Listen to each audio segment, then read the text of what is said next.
Dobro jutro, djeco. Danas idemo u park. A znate šta ćemo tamo naučiti? Boje. Idemo pronaći sve boje koje nas okružuju.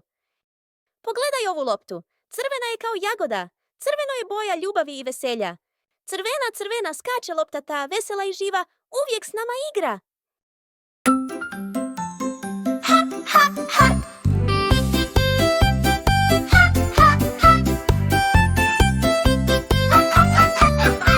A ovo su žuti cvjetići. Žuta je kao sunce koje grije.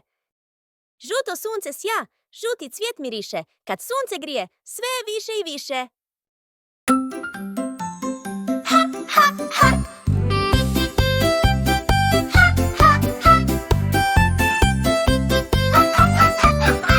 Gledaj gore, plavo nebo, plavo kao more kad je mirno i tiho.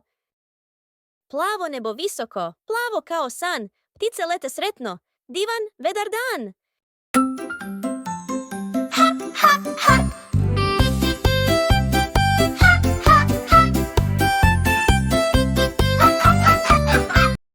Zelena boja je svuda oko nas, trava, drveće, listići, priroda voli zelenu. Zelena trava, mekana svud, na njoj se igra svaki put. Sad kad smo naučili boje, zapjevajmo zajedno. Crveno, žuto, plavo i zeleno, svijet je šareno i veselo stvoren. Boje nas uče, boje nas zovu u svakom danu radost novu. Bravo, djeco! Danas ste naučili boje. Vidimo se uskoro u novoj avanturi.